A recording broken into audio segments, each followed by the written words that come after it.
Thanks everyone for joining us today. This is part 3 of a series of workshops on Ethereum transactions. Today we'll be looking at event logs. Chichon, you can take it away. All right, thanks Harif. Welcome back everyone. Hope everyone is having a great day. Thank you again for joining me for another week of Ethereum transaction. And this is the third part of the workshop. And today we're going to talk about event logs, as Harif had mentioned. Just a quick recap on the previous two workshops, and the links are available on YouTube in the ETHKL page. So for those who would like to go through it or who have missed it, would like to rewatch it, can just go and subscribe to ETHKL on YouTube, and their links are there. Quick recap: the first workshop we look at deploying contracts and how to verify them on both on Saucify and Etherscan. The deploying contract parts, we have done it on 3 different platforms, which are Remix, Truffle, and Hardhat. These 3 are the most commonly used platforms. And the last workshop, we look at encoding and decoding of methods and its input data. We look at how and what the method ID it's being used for, and how is it being generated, and how are the input data being structured and formatted. There are different ways of EVM handling the input data, such as bytes and arrays and strings are being handled slightly differently, and we also look at them. And some concepts from from workshop number 2, which is the input data, may apply to this week's workshop, particularly when we were using a bit of a Ketchak 256 as well in today's workshop. So what are event logs? So this is an example of event logs. So in Etherscan, when in a transaction page, right, this is an example of someone calling a transaction and calling a function. Typically, when they call a function, typically the function will emit event logs, and you may find the event logs in this log section. In this case, there are 9 logs being emitted in this transaction itself. And let's take a look at one. And they basically look like this. They are in order. They are in a synchronous order. So this log will be emitted first, followed by the next and next. And let's look at the first one right over here, like to understand what's in an event log and what are the components that made up an event log. So the first part that we are really interested in is the address. This address really means that this contract is being called, and the events are emitted from this contract. So this pool created event is being emitted by this contract. So if we look at this contract, we can see that this is a Uniswap v3 factory contract. So from here we could roughly guess that the person who is calling this contract has made a transaction to sort of create a pool somehow, right? And the name section, it's not given naturally in a blockchain. Is being decoded by Etherscan. So to make things more user readable, more user friendly, and more readable to humans. And note that the name in Etherscan will only be displayed if the Etherscan knows how does this event look like. Something like how the methods look like in the previous workshop. So if we look at this one Etherscan do not know what is this contract about. So that's why everything is not human readable and hard to read. But we will go to this transaction at the end of the day, and we can sort of roughly know what's going on in this transaction. But first, we do it now here first. And take note that for Etherscan to know that this is this event being emitted is pool created, the contract has to be verified first. So this one is verified, and we have the ABI. We know the code, and that's why Etherscan knows that this thing is called pool created.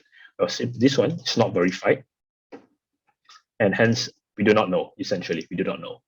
Okay, so that's how we get the name of the event logs that is being emitted by this factory contract. And moving on, we have the topics. So there are maximum of 4 topics that can be available in event logs, which are 0, 1, 2, 3. In Solidity, the first topic is the hash of this thing. I'll go into more detail of what I mean by that, we look at how to recreate this topic 0. But just remember that topic 0 is in Solidity is normally reserved for the hash of this event that's being emitted, which is pool created and its input parameters. That leaves us with 3 other topics that we can use, because there can only be 4 topics in total. And the topics are indexed field. So as you can see, this token 0, right? They have a topic 1 and it's an index topic 1. So all topics are indexed. So we can, so basically topic 1, token 0 is actually this one. So this is going to be the token 0 and this is going to be token 1. What it means, we'll take a look at later. It means differently for different contract logics. It can, but you know, just to make people understand, hey, this is token 0, token 1, and this is going to be the fee, and this fee are indexed.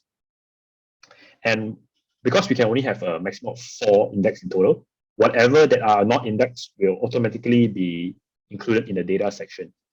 Also in Interscan, the data has been decoded nicely for you so that it's more human readable. Originally, it will look something like this, right? And if you recall from last week's workshop, this thing looks awfully similar to how we decode our input data. So the first 32 bytes, it's going to be the fee, sorry, the tick spacing, because it's not indexed, right? The first non-indexed thing. So C8 is going to be the tick spacing. And the next 32 bytes is going to be the address, right? So for more info on how to decode this thing, you can just refer back to last week's workshop. It's exactly the same as how it's decoded right over here. Same goes to how string arrays and bytes are being decoded. The formats is the same. And all right, now that we have looked into event logs, so the next thing is to do is to understand what's the motivation behind emitting an event log. So because when a function is being called by the user, basically if we were to expect a return value, the blockchain cannot return a return value. It's unlike our typical function calls in maybe our other programming languages, where we can expect a return value being returned. In this case, let's say if you want to know the pool address, and we call this function, right? There's no other way. There's no way over here that tells us that the pool address of this is being created. So the other way to do it is to emit the result in an event log, so that people can come back to this transaction and say that, hey, look, this transaction has created this pool address. So a way to track the return value. That's the motivation number 1. Number 2 is that from the event logs that are being logged over here, we can roughly understand what's going on in this transaction. So this one is pool created, and the next one string transfer approval. We can know what this transaction is trying to do in general. Now, there's a huge caveat. Because Uniswap v3 is a very trusted project and everything is open source, we can easily trust that the naming of this pool is correct to its behavior, because anyone can name this thing as anything. It could be maybe pool destroyed, for example, and then maybe this one, and then we would have thought that this pool is being destroyed, but the programmer decided to just try to play tricks with us. So just be careful and not to trust the name of this event 100%. Always look at the code, look into documentation to understand the purpose and what is being emitted by each function. By each event. And so we can track it. We can know what's going on, which we will look at later. And the last one is something that I would always use. Depths and people who like to index the data in a blockchain can easily subscribe to an event to sort of track the event that is being emitted. Meaning, if for example, in my case, let's say I want to build a project that has all the pools in Uniswap v3. So the easiest way for me to do it is that I track it by topic 0, this topic 0 specifically, and because I know that the contract, this thing is a Uniswap v3 factory, so I track it by this address and this topic 0, and whatever that returns over here is going to be my pool, my Uniswap v3 pool. So I just track it, and then I store this pool somewhere, maybe in an off-chain DB, and I will have all collections of of Uniswap V3 pools. And there are a lot of use cases for this. It really depends on the dApp itself. But yeah, event logs enable dApps to track the events that are being emitted, and maybe they can index stuff, store stuff off chain, so that they don't have to keep querying the node, which may be slow. Yeah, so those are the three, I think, main motivations that people would use event logs. All right. Moving on. Let's look at. Okay, let's look at topic zeros and how the other topics are being generated. All right, Ross, I'm going to answer your question right in this section. So, topic zero basically means basically means in Solidity, right? I have to mention that in Solidity because it may be different from in other languages. In Solidity, basically means the catch hash of this function name along with its parameter. So let's take a look at our trusty catch-check 256 online calculator, and let's try to prove that the catch-check of this thing is indeed this topic zero, right? So let's try to do that. So the first thing I'm going to do is I'm just going to copy this similar to how I did in my method ID. I'm just going to copy this, and this thing is not going to match yet because I have to remove all the parameters name and along with all the spaces. Like this static spacing is everything, I'm going to remove it. Spaces can remove it, and just spare me for a bit. This thing I'm also going to remove it. No, token one. No, wait, did I remove something wrong? Yep. Yes. Token one, I'm going to remove this. And this index thing is going to remove this one as well. This one. So once I remove every of the names and spacings, I'm just leaving behind the event names bracket and the parameters type along with the commas. I will get this one. This is the hash of this function. I mean this event. And this hash basically will be exactly the same as the topic zero, right? So 783 and with 118. So it's going to be 783 and with 108. So it's going to be exact same. So that's how topic zero is being generated by Solidity. And next topic 1, 2, and 3, because they are basically index field. So it depends on the parameter types that we are putting into. So in this case, the first field over here, it's an address, right? So topic zero is going to be an address. So this is the original form. So for address, we know from our previous workshop that the address, we only have to take the last 20 bytes. So this is last 20 bytes, starts from BE. So this is going to be the address. And uin is just convert this to decimals, so on and so forth. So the process is procedure is similar to how we do it in a method ID. As for the data, as mentioned before, it's exactly the same as how we do it in last week's method workshop.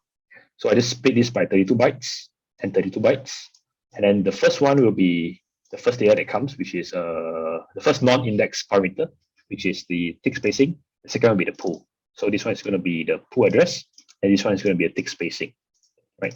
So yeah, we can, if we know what's coming in the parameter, we can decode this thing easily. All right, question time. Any reason why only 4 topics? Well, because the topics are indexed, right? So if we were to index more topics, it will be very, very heavy to store, because index basically takes up a bit more resources in a nodes database. So I think that's why they create an. I'm not sure how they calculate what's the optimum number of topics, but they came out with 4. And the first one in Solidity is always used for the catch-check hash of the event names and the parameters. So I don't know why only 4, but more will definitely be more expensive to store by the node. Yeah, we don't really need node in for mining. We just need it as a log. So yeah. Right. So Any more questions? I think Ross, I answered your question. Ayman, okay. I think we can move on. All right, cool.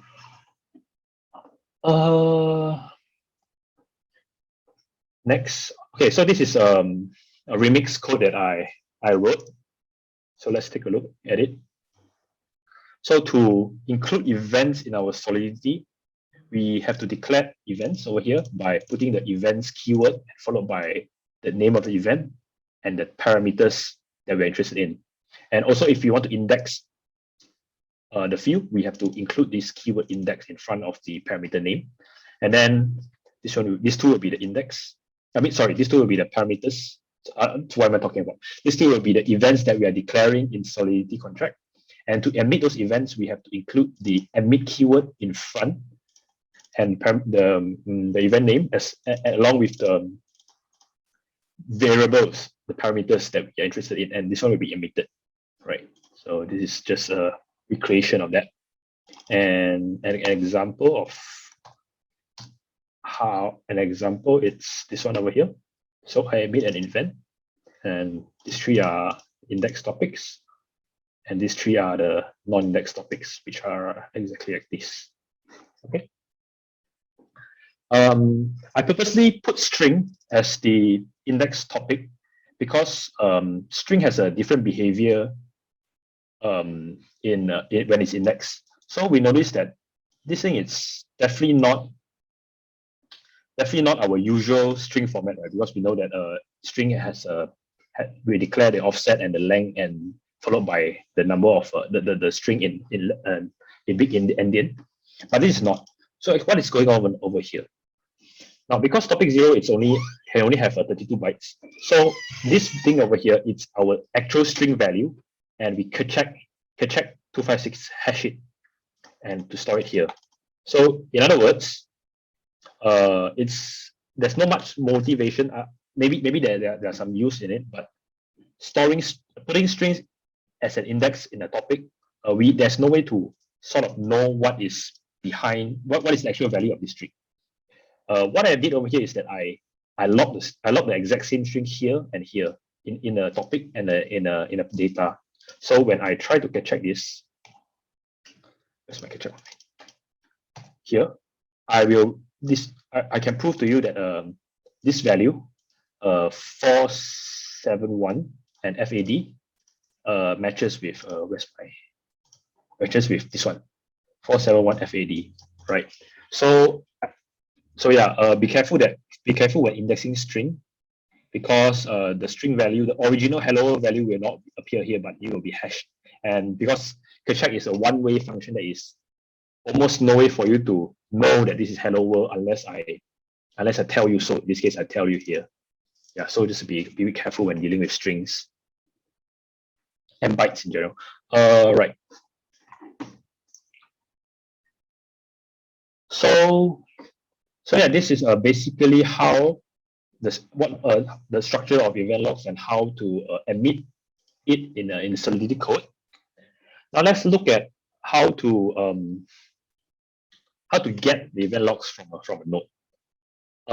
We can simply get the event logs by making a JSON RPC call to the node. So I have Postman open over here. This is an Infura, and this is the project ID, which is actually MetaMask Infura link URL. I just copied over, so I'm okay to share it with everyone. And this is a structure of how do you call a node by calling the JSON RPC. So we have the JSON RPC 2.0 is always 2.0, and the method is going to be if underscore get logs. So we are essentially trying to get the logs, and the ID is not important here, but we have to put it as some number. The parameters are what we are really interested in. So what I'm trying to do over here is that I am trying to query for topic 0 that has this one and topic 1 that has this one from this block by the address of this. So if I were to query it, okay, yeah, got it. If I were to query it, I can see the event logs that is being emitted from this block onwards, and that has topic 0, this and this. So that's what I mean by index, because these two fields are indexed, right? We can easily query them because database store things make things easier to find if the values are being indexed. So if we were to go to this one over here, let's go to scan.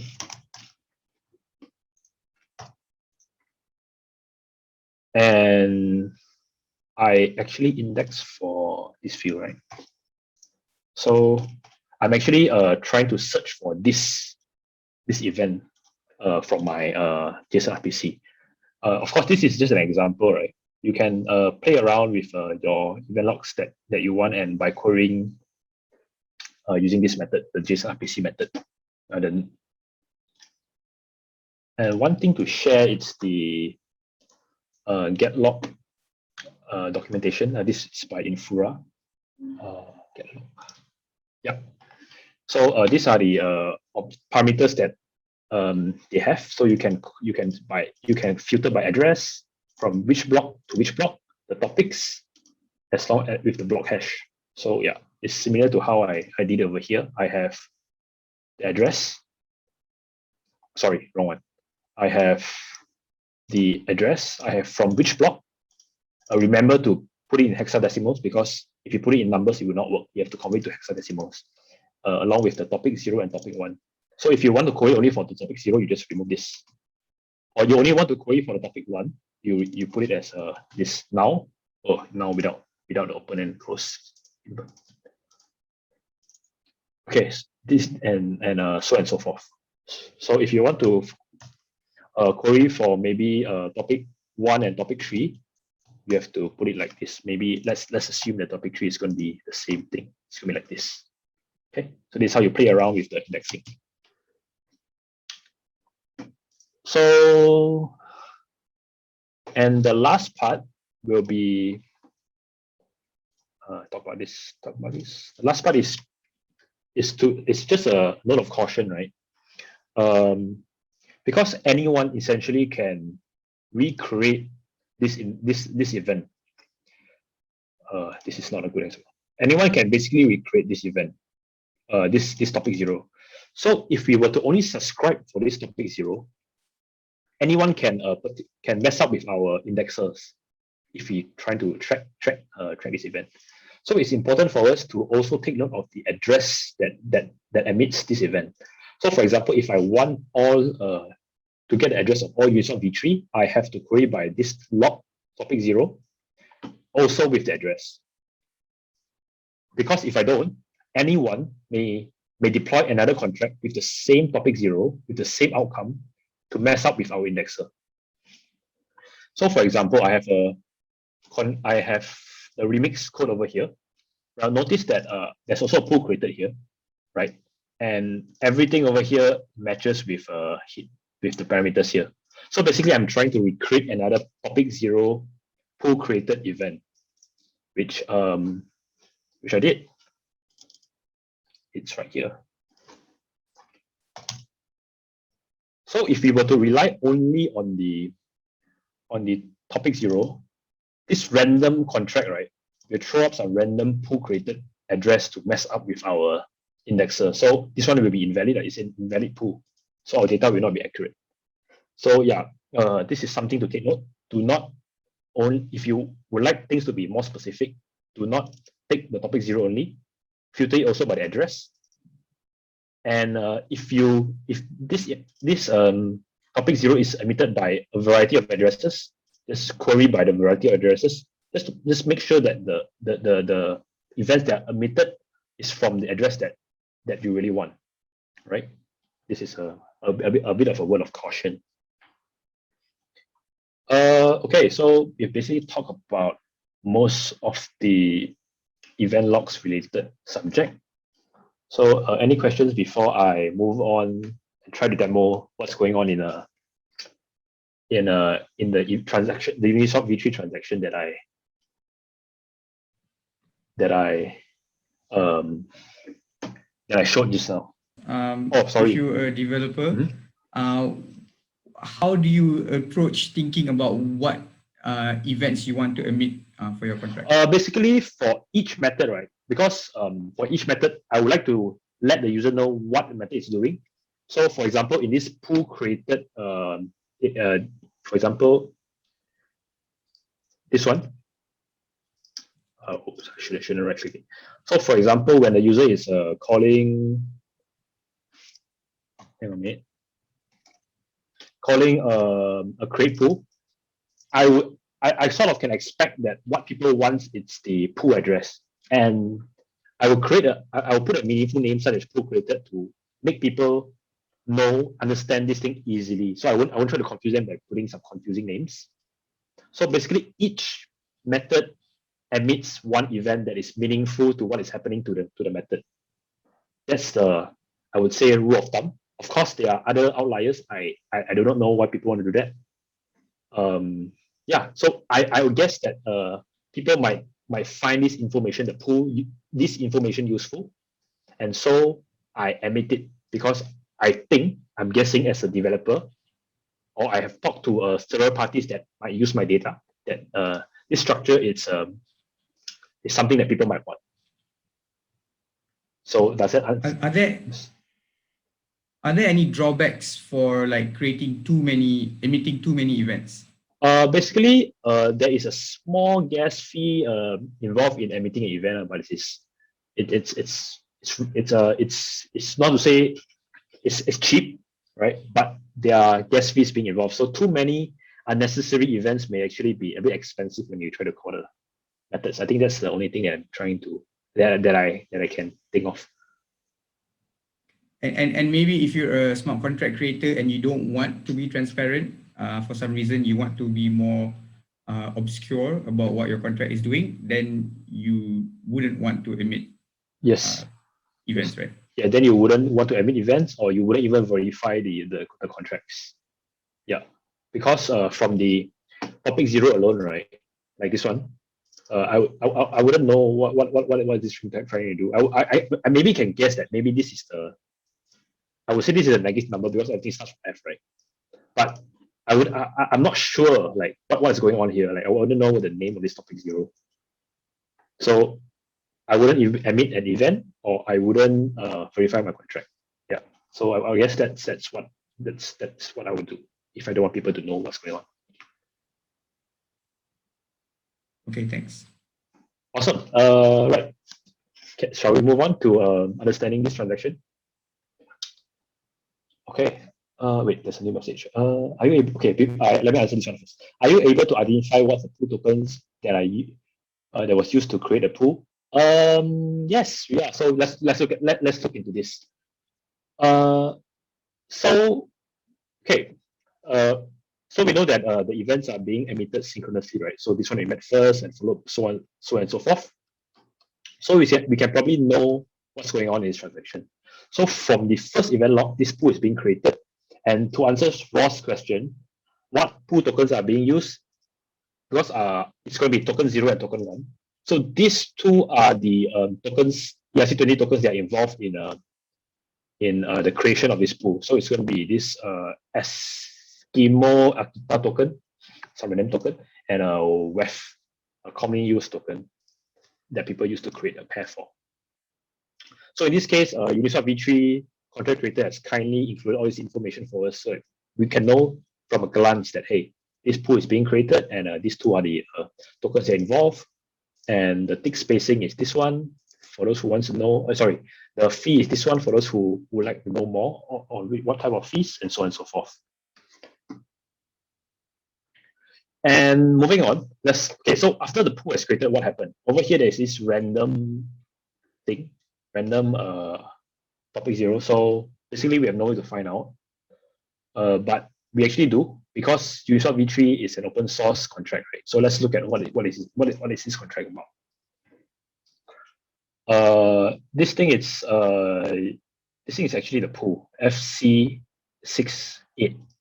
So this is FC68. This is FC68. So this event is being emitted by the pool. Now, from my study, the Uniswap pools will emit. This is from documentation. The events that will be emitted by the Uniswap pools are basically this. this initialize, min, collect, burn, swap, flash, so on and so forth. And then what I would do, what I did was that I look at the topic zeros and the topics and the data. So basically, I don't have any index values. I only have a data. So I will go and look for maybe an event with only two parameters. So maybe initialize may look like one. Min is definitely not because there are so many parameters. Collect, it's also not. Burn, nope. Swap, nope. Flash, nope. This one maybe, but we know we are using our smart guess that this is a negative number. So this is U in, so it's not. It's definitely not, and it's definitely not. So that leaves us with only initialize. So this topic 0 is actually the initialize event. And to ensure that it's really the initialize event, let's use our check 256 online again to make sure that the topic 0 matches. So I'm just going to copy this one over here. Oh no, I don't need that event keyword.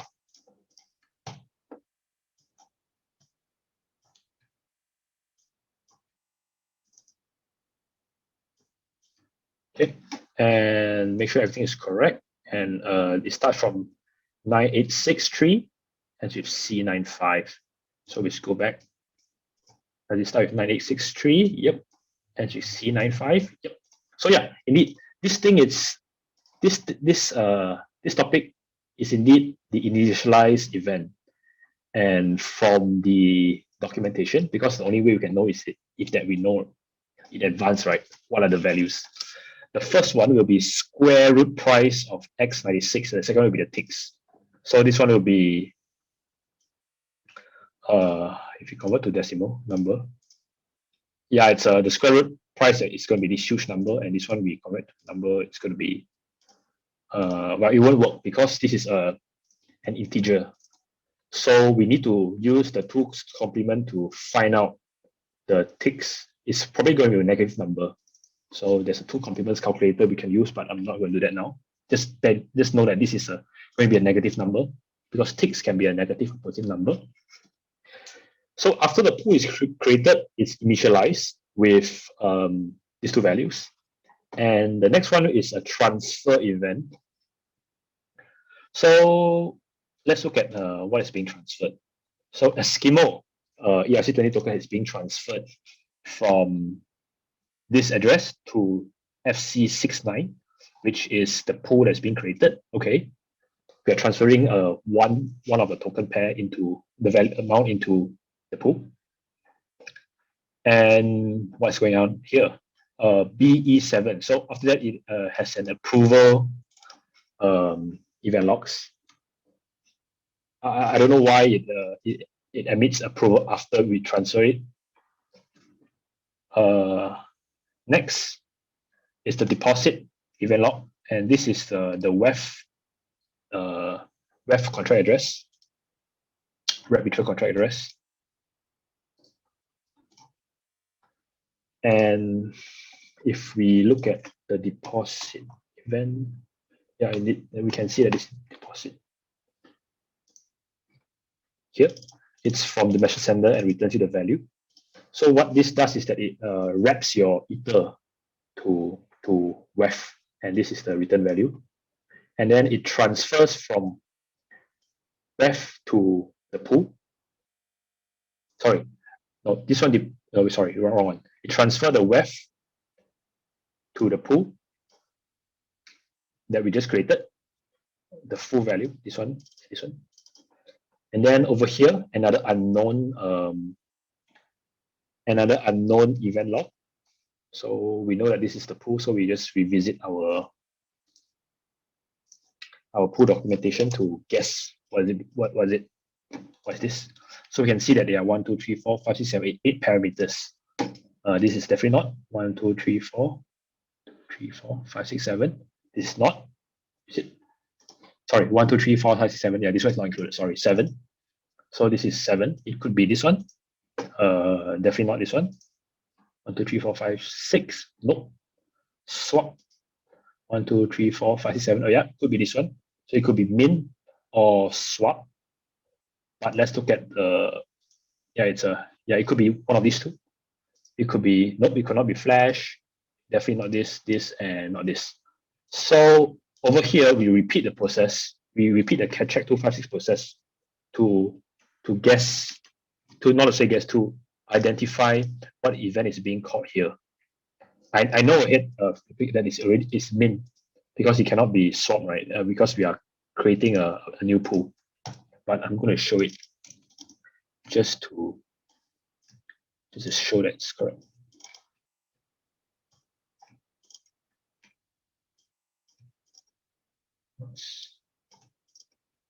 Okay, give me one second.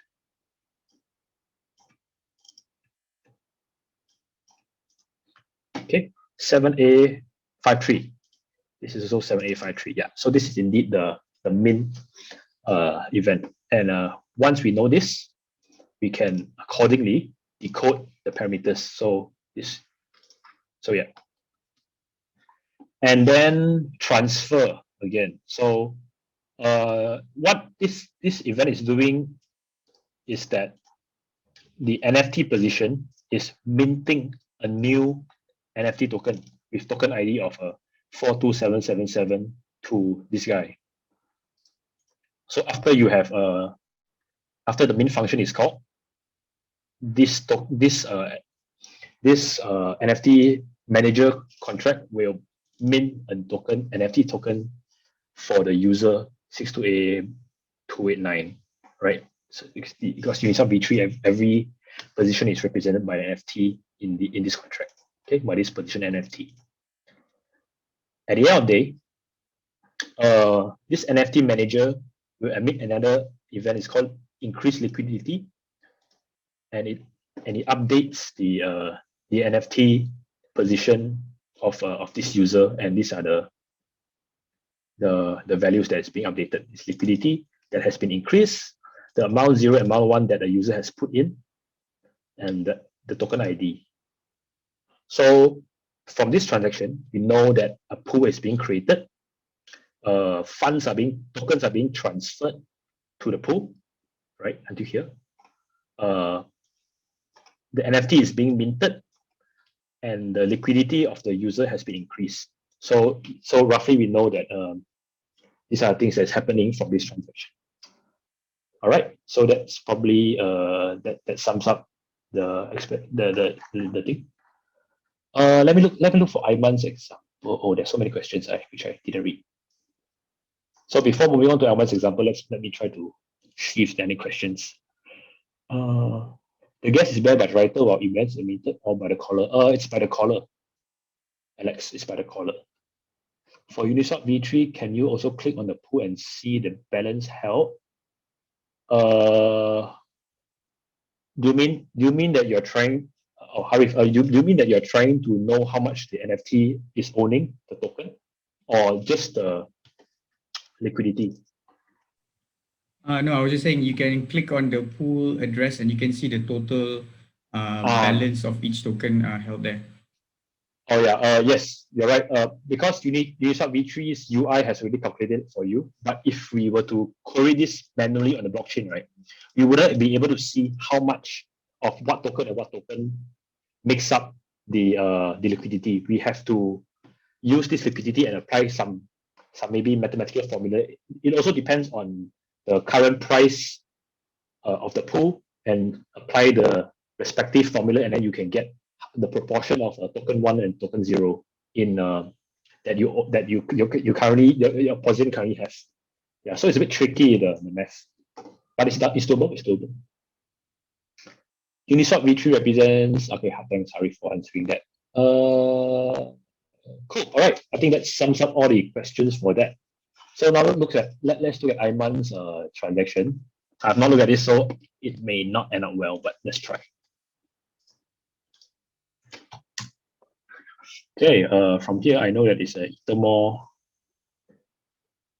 Okay, no, I shouldn't look at the transaction action because it's basically a cheating way to understand it.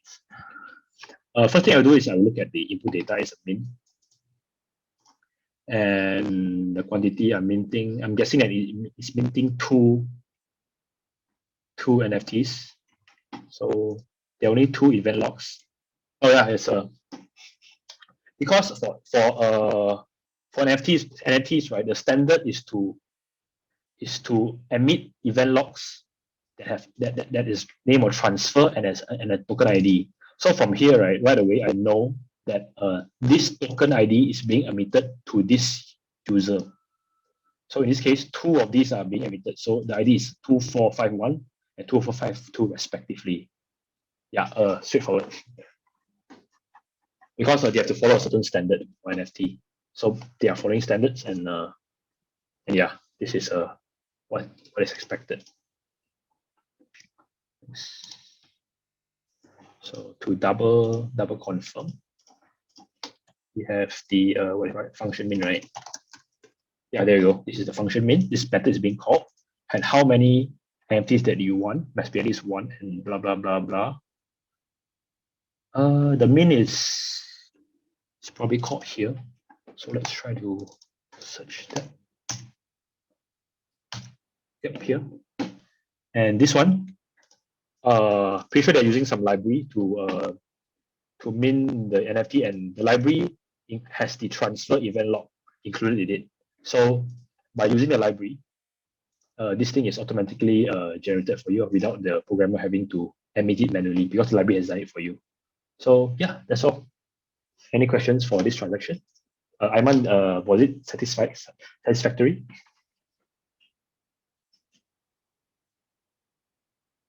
Okay, assume so. Oh, I got disconnected. Okay, no problem. I just leave anything in the Discord or Telegram group, or you can just PM me. And let's other. Yeah, I'm open to DMs and PMs. Teacher, Right, any more? Sorry, Harif, go on. One question is, why are some of the emitted events shown on Etherscan while others you have to dig it up? What do you mean, Harif? So if you look here, for example, you can see that the name is transfer, whereas in a couple of the previous transactions you looked at, some of the names of the events are not available. Okay. It's not to say they're not available, because this thing is calling a library, right? And let me look at I think it's calling this library. So if let's look at this one. It's there. It's just that yeah, it's here. It's just that it's calling another function in another contract. Oops.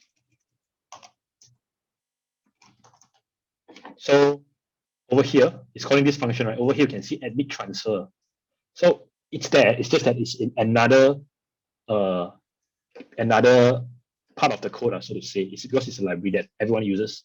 So we can just include this library into it and just call it spin function, and this one follows the standard, right? This ERC 721 follows the ERC 721 standard, and so emit transfer is automatically included in the code. Yeah.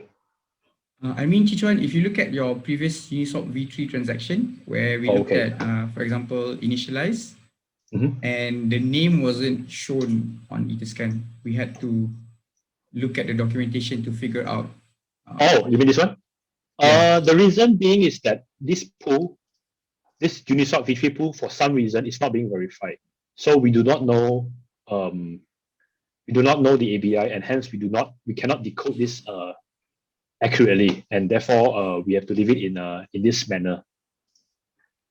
And because this is Uniswap V3, right? Sorry, Harif. Because this is Uniswap V3, we can trust that the contract that deployed, it's exactly as they said. We can trust, and then therefore we can dig up the document to try to match the events that looks like this. Or we can also look at the code that deployed on GitHub. But I chose to look at the documentation because it's easier for me. No, but you can see the other functions names are shown on Etherscan, while some of the events don't have their names shown. You mean this one and this one, right? Yep. Yeah, because this thing is not being verified. Because this contract is not verified. This contract is this contract. So it's not verified. So look, we do not know the ABI. Okay. Yeah. Does that answer your question, Arif? Yes. I do not know why is this not being verified. Maybe there's no way to do it automatically for now, but I heard that Uniswap V3 is trying to get all the pool contracts verified on Etherscan. I'm not sure how they're going to do it. But some of the pools has already been verified. Like I think the Uni Ref pool has been verified, and some, for example, this one, EAKT is not a very famous pool, to be honest, and it's not verified. Maybe those famous pools are being done manually.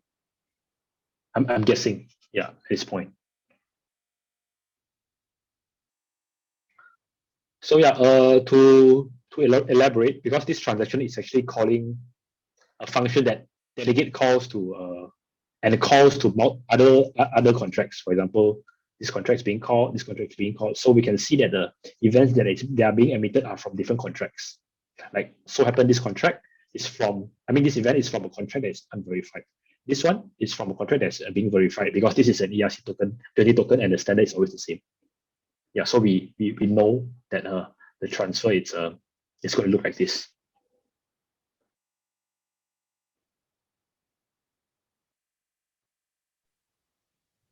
Yep. Okay, I think if no more questions, we are 5 minutes to 5 p.m. If anyone has any final transactions that you'd want us to go Okay, through. there's another one. All right, let's copy. I'm going to close the rest, right? Nah, this one, I'm just going to leave it as this. Let's see what am I doing? I should just do this. All right. Another Ethermore. This thing is similar, right, to the one that we talked about earlier. Yeah, it's a similar. It's exactly the same. No, I think you copied the wrong link. Oh, sorry. Okay. Why does it have one swap shown in Etherscan but there are two swaps in the log? What do you mean one swap in Etherscan? Swap exact tokens. This one looks like a Uniswap V2. Yeah, Uniswap V2. You mean here?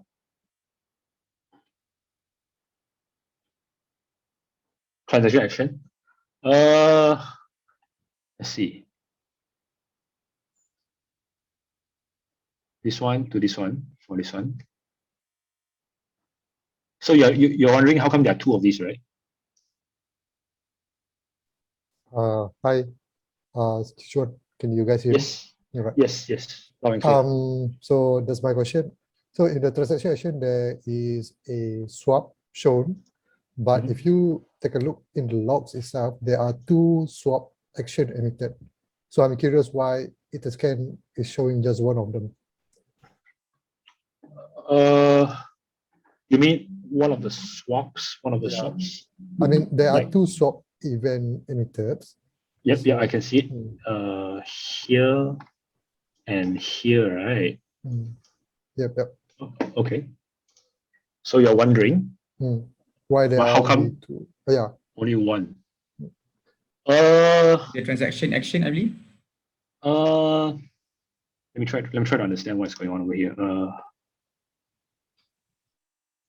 I'm not sure if this thing has been combined into one action. But like what Harry has said, right? This thing is it's has multiple hops. It doesn't go to this one directly. It's from USDT to WEF and WEF to this other token.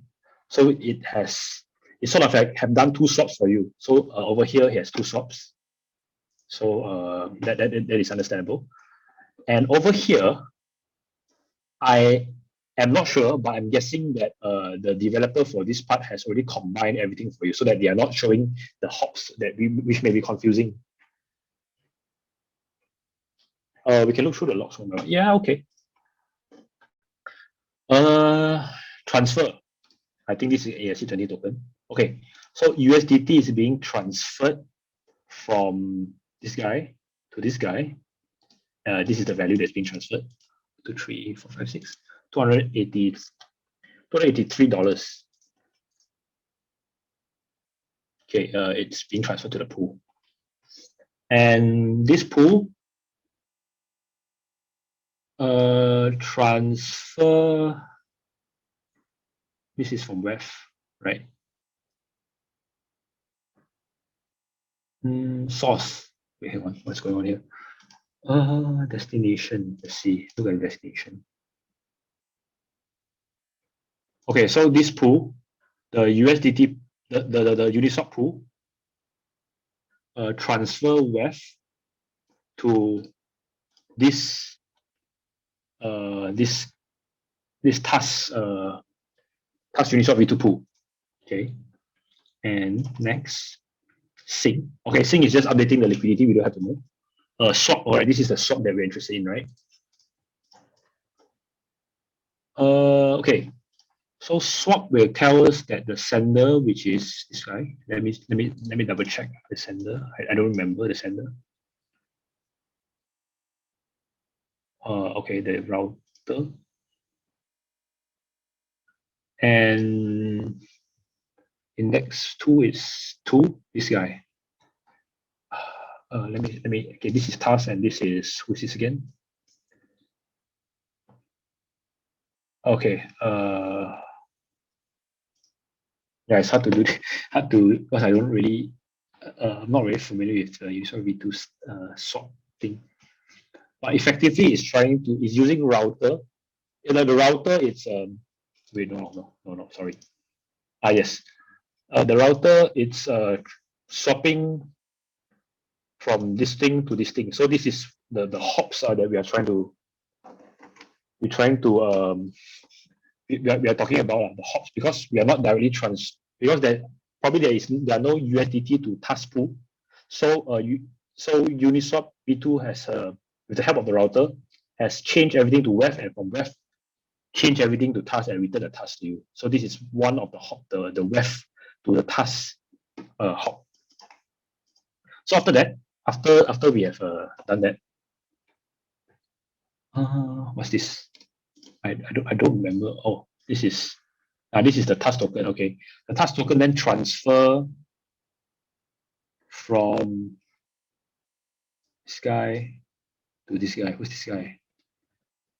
This is some familiar. I don't remember. Oh, okay. Yes. It's just you are getting the this amount. This guy is getting this amount. Yes, this guy is the contract holder. Okay, this guy is getting this amount, and this is not important. And what is this? Too many.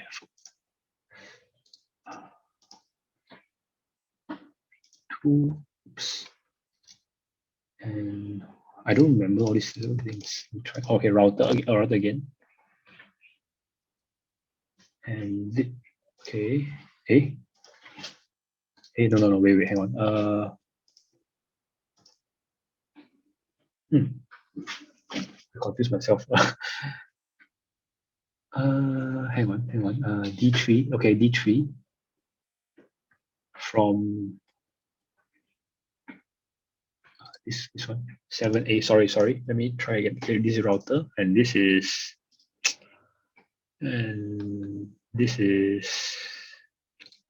wait, D3 B4. Okay. B3 B3 B4 again. I think USDC. Okay, USDC. But it's swapping, right? So in it's this, out this. So this one returns you. Sorry, this one returns you the in. I actually forgot what all this stands for. But one of them is means that you're putting the token in, and this one returns you the token. So this thing is done by this and this pair. Let me double check. Yep. this thing is done by the task web pair, and this thing is done by the USDT web pair, right? So effectively, you are putting USDT in. I may be wrong because I'm not. I didn't look at the amount carefully, but effectively you're putting in USDC, and then you're getting TAS. But it has two swaps because it involves two different pools. So Uniswap V2 router has already sort of done it automatically for you without having the USDC to TAS direct pair. And back to the question of why there's only one. I believe it's the Have transaction they action aggregated? is showing only one swap. Yes, because I think it has been aggregated for you. So because I think I'm not sure what's the rationale behind, because I think it may be confusing for users to show like this. So sometimes there may be like a lot of hops and may be confusing.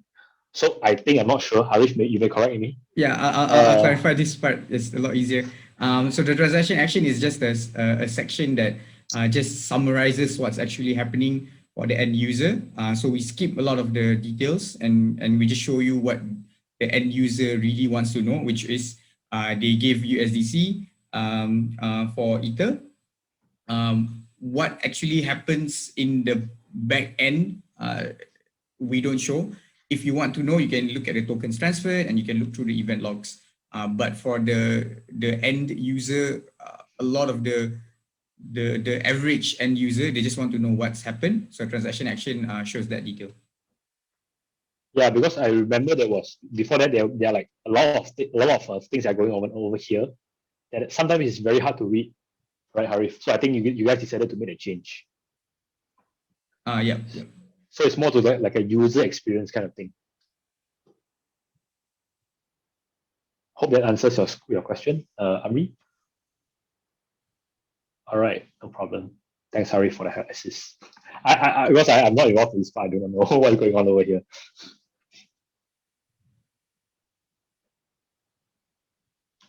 Okay. All right, any more questions?